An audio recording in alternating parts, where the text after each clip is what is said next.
साथियों नमस्कार। बहुत बहुत धन्यवाद सरकार को और आयोग को, और बहुत बहुत बधाई आप सबको जो लगातार संघर्ष करते रहे। हमेशा ध्यान रखिएगा, जब भी कभी अपराध होगा समाज में तो आप जैसे युवाओं को आना पड़ेगा सामने, और ये युवा शक्ति ही है जो भारत का निर्माण करेगी।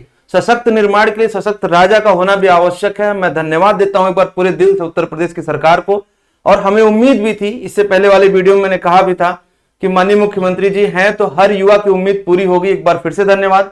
लेकिन अब जो अहम प्रश्न उठता है वो ये उठता है कि परीक्षा कैंसिल हुई है, इसमें कोई शक नहीं है। जब परीक्षा कैंसिल हो गई, आप ये ट्वीट देख सकते हैं, पीछे ट्वीट की जगह पर आप एक्स भी कह सकते हैं, तो आप देख सकते हैं इसको। और साफ साफ इसमें कहा जा रहा है कि 6 महीने के अंदर फिर से परीक्षा कराई जाएगी।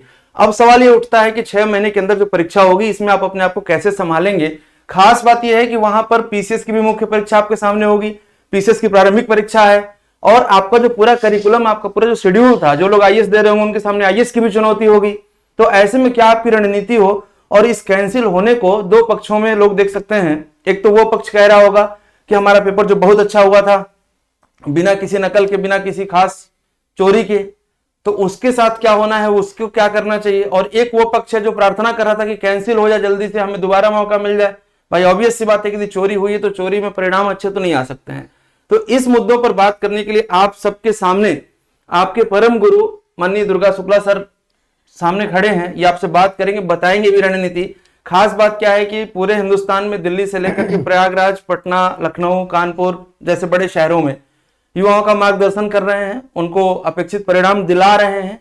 और सबसे खास बात है कि बिल्कुल आपके दिल की बात जानते हैं कि आपके मन में क्या चलता है। तो सर आग्रह आपसे है कि ये जो परीक्षा कैंसिल हुई है उसमें थोड़ा बताइए कि बड़ी उहापोह की स्थिति है। कुछ लोग कह रहे हैं कि हमारा तो पेपर बड़ा अच्छा हुआ था, अब मैं क्या करूं। और कुछ लोग कह रहे हैं कि सर बहुत बढ़िया हो गया, कैंसिल हो गया, हमारा पेपर खराब हुआ था। लेकिन इसमें एक चीज समझने वाली है कि पेपर आपका जितना भी बढ़िया हो, यदि पेपर लीक है तो उसमें आप 140 में 140 वाले भी बैठे मिलेंगे आपको, तो सफलता कैसे मिलेगी। तो अन्याय तो सर हुआ था। तो जो बच्चे धरने पर बैठे थे, जो प्रयास किए, दिन रात गर्मी ठंडी बरसात झेले, उनको एक बार फिर से मैं बधाई और धन्यवाद देता हूं कि इसी तरह से अपनी मांग को आप आगे बढ़ाते रहिए, क्योंकि आप ही वो सशक्त युवा हैं जो उत्तर प्रदेश को आगे संभालेंगे। सर प्लीज मार्गदर्शन करिए कि अब तैयारी किस रूप में आगे बढ़नी चाहिए। क्या है सर कि शादियों का सीजन चल रहा है। ये सीजन और ये एग्जाम दोनों एक साथ पैरेलल एक ही चीज पर चल रहे थे। बहुत सारे युवा चाह रहे थे कि कैंसिल हो जाए तो हमें एक मौका मिले। नहीं सर, ये तो चलिए आपका जो मजाकिया अंदाज है इसको मैं समझ सकता हूँ कि तो ये बात ठीक है। ना हो तब भी दिक्कत, ना हो तब भी दिक्कत। लेकिन बात यही है कि शुचिता, अखंडता, पवित्रता को जिन्होंने किसी भी प्रकार से नुकसान पहुंचाने की कोशिश की है वो बख्शे तो नहीं जाए। सर यहाँ पर एक चीज मैं जरूर दिखाना चाहूंगा।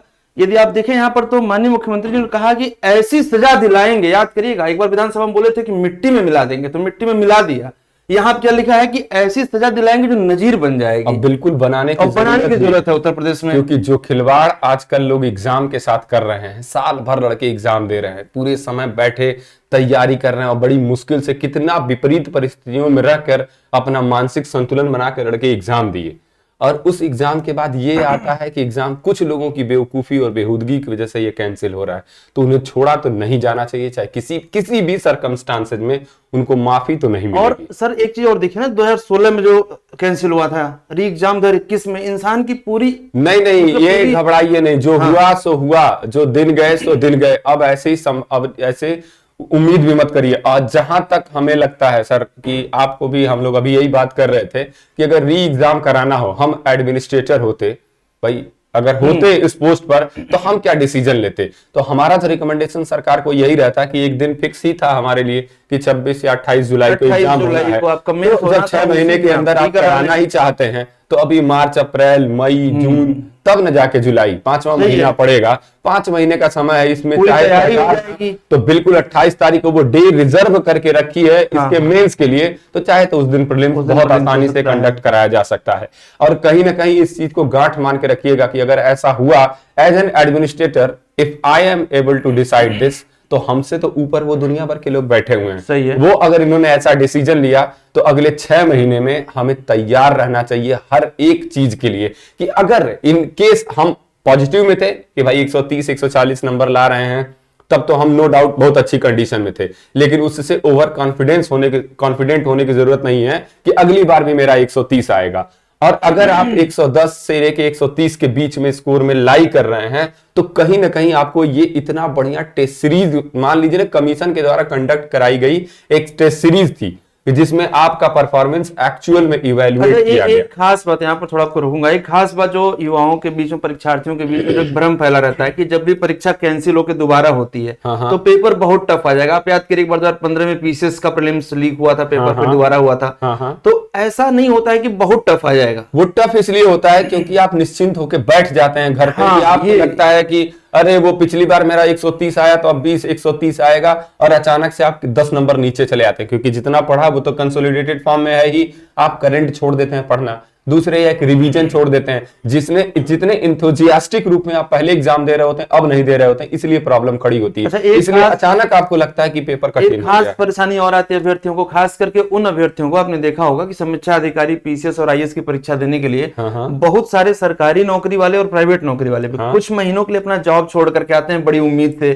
कि अब देना है और अधिकारी बन जाना है। अब वो ऐसी स्थिति में क्या करा, अभी जॉब छोड़ के तैयारी करा, फिर से प्रीलिम्स के लिए जॉब छोड़े तो पता चला इतने लंबे समय तक ना छुट्टियां, नहीं, जॉब छोड़ने की क्या जरूरत है। कहीं ना कहीं ऐसे आज आपको बैचेज मिल जाएंगे जो जॉब के साथ चलाए जा रहे हैं। ऐसे बच्चों के लिए स्पेशली कुछ बैचेज लॉन्च किए जाएंगे कि इनकेस अगर आप किसी जॉब में हैं तो आपका डिसकंटिन्यू करने की जरूरत नहीं है। मुझे यहाँ पर यह भी लग रहा है कि यदि उन्होंने एक बार पूरा कॉन्सेप्ट, थियरी सब कुछ पढ़ लिया तो मॉक टेस्ट सॉल्व करते रहे, करंट अफेयर पढ़ते रहे, प्रीवियस ईयर पेपर लगाइए, मॉक टेस्ट लगाइए जो ऑर्गेनाइज किए जा रहे हैं, और प्लस हिंदी पर विशेष ध्यान दिए रहिए क्योंकि हिंदी जितना इस बार लगा लोगों को कि बहुत आसान है, हो सकता है हिंदी कमीशन भी इस चीज को ले कि यार बहुत ज्यादा, जब देखे कि बहुत ज्यादा मार्केट में वो क्या चल रहा है वो हर चीज की एनालिसिस करते हैं, तो हो सकता है थोड़ा सा क्वेश्चन का स्ट्रेंथ बढ़ा दें, टफनेस बढ़ा दें, तो थोड़ी दिक्कत हो सकती है, वो पैदा करने की कोशिश करें। और पैदा अगर हुई भी थोड़ी बहुत दिक्कतें तो वो उनके लिए पैदा होंगी जो अब से 6 महीने के को ध्यान में ही नहीं रखेंगे। उनको ये है कि जब बैसाख के उधारे कि हाँ बैसाख आएगा तब हम ये करेंगे, तो उनके लिए तो मुसीबत है। अच्छा, अब एक पहलू यहाँ पर और क्लियर हो रहा है जहां तक मेरी समझ के आ रही, जो मैंने अभी इससे पहले वाले वीडियो में बताया था कि समीक्षा अधिकारी का प्रश्न पत्र कैंसिल होना वो लाजमी था क्योंकि लीक हुआ ही था, होना चाहिए भी था, क्योंकि बहुत सारे ऐसे परीक्षार्थी, अभी आपको लग रहा होगा ना कि मेरा ये एग्जाम कैंसिल हो गया, मेरे लिए नुकसानदायक था, मेरे तो 130 नंबर 135 नंबर आ रहे थे, लेकिन यकीन मानिए कि अगर पेपर लीक हुआ है ना तो हो सकता है वो 150 आ रहे हैं, तो हो सकता है कि अभी जो आप अपने आप को सेफ जोन में पा रहे थे वो कहीं ना कहीं आपको बॉर्डर लाइन पर पहुंचा रहा था। अब तो ये है समस्या देखने को मिल रही थी, या कई बार ये जो मांग चल रही थी, मेरे हिसाब से आयोग तो यहाँ पर एकदम क्लियर है कि भाई हमने तो पीसीएस की परीक्षा 17 मार्च को प्री डिसाइड करी थी और आप धरने पर बैठे थे, ये आपकी अपनी जिम्मेदारी, वो आप वो मतलब इसके लिए मेरे हिसाब से समय तो मिलना मुश्किल है। ये आप मुझे लगता है एग्जाम पोस्टपोन होने की उम्मीद तो ना ही करिए तो बेहतर है। और मुझे लगता है कि इसके लिए कोई और धरने की जरूरत भी नहीं है, क्योंकि क्या आपको तैयारी करने का समय देती है सरकार, तैयारी करने का समय आपको दी होती है। ऐसे वीडियो जो आपकी आते हैं नहीं, उससे बचने की जरूरत है, बिल्कुल, और बचे रहिए, क्योंकि ऐसी परिस्थितियों में बहुत से ऐसे लोग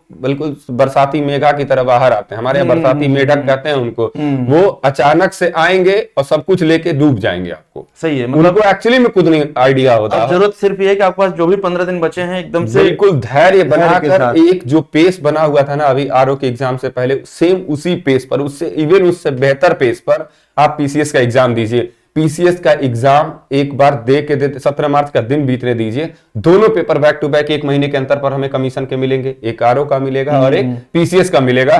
तो अगला जो एग्जाम अगले 6 महीने के अंदर होगा ना कहीं उसको फोरकास्ट कर पाना, उसके बारे में कुछ पता लगा पाना ये आसान हो जाए, क्योंकि इस बार का पेपर देख के लगा कि पेपर एनसीईआरटी से बनाया गया था, और इस बार का मैं तो 100% गारंटी देता हूं, मैं अपना जो सब्जेक्ट पढ़ाता हूं उसमें 90% क्वेश्चन एनसीईआरटी में मेंशन है, तो यानी यूपीएससी के पैटर्न पर उतरने की कोशिश कर रहा है कमीशन। और अगर कमीशन पीसीएस में भी इसी तरह क्वेश्चन बनाया तो कहीं ना कहीं अगले 6 महीने में हम ऐसी रणनीति बना सकते हैं कि कैसे उस पेपर को और स्कोरिंग बनाया जा सके, और बेहतर कंटेंट पढ़ने से फायदा ये कि प्री के साथ मेंस भी अच्छा होता है। बिल्कुल। अगर ये बताइए नहीं कैंसिल होता तो 28 जुलाई के लिए तो तैयारी करनी ही थी ना।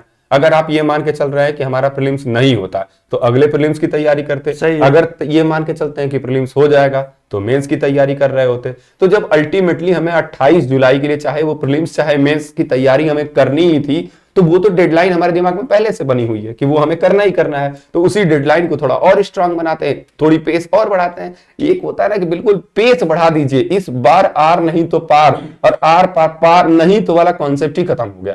पार करके रहेंगे तो करके रहेंगे, चाहे कुछ भी हो जाए, एनी हाउ। और उसमें सरकार ने आपको एक मौका दे दिया तो अच्छी बात है, ले आते हैं एक नई तरीके से, एक नए ऊर्जा का संचार कीजिए। ये समय है कि उस गतिमान, अगर आप हुए हैं ना जड़त्व से गतिमान की तरफ हुए हैं, तो बाह्य बल लगने ना दीजिए, उसको गतिमान बनाए रखिए। तो सर सारी बातें मुझे लगता है कि हो गई हैं। बिल्कुल। और रही बात इनकी, तो घबराने की जरूरत नहीं। कुछ लोग थोड़ा डिमोटिवेट होंगे कि हमारे नंबर बहुत अच्छे आ रहे थे, अभी क्या होगा, कुछ नहीं होगा। अगर आपके नंबर अच्छे आ रहे हैं तो आएंगे भी, आज आया है तो कल भी आएगा। और अगर आप आज का कम रहा है तो कोई जरूरी नहीं कि आगे कम रहे, उसको और बेहतर किया जा सकता है। ठीक है, तो आप, कोई परफेक्ट नहीं होता, हो सकता है बहुत से लोगों को एक ऑप्शन मिला है, एक मौका मिला है, तो इस मौके को गंवाइए नहीं। और हाँ, जॉब वाली बात तो उसको छोड़िए नहीं, उसका भी कुछ ना कुछ इंतजाम बहुत जल्द किया जाएगा। बस 17 तारीख का दिन बीतने दीजिए, ताकि दोनों पेपर की एनालिसिस करके हम ये डिसाइड कर सकें, हम थोड़ा बहुत कंक्लूड कर सकें उस चीज को कि आगे की रणनीति हमारी किस प्रकार की होनी चाहिए। सही है। और वो रणनीति लेकर हम जल्दी ही आपके सामने फिर से हाजिर होंगे। तब तक अपना धैर्य बनाए रखिए और मानसिक रूप से बस फोड़ के रहेंगे, लेके रहेंगे इस बार नौकरी। चलिए सर, बहुत बहुत See you धन्यवाद। soon. आप लोगों को भी धन्यवाद, बने रहिए। Thank you, take care.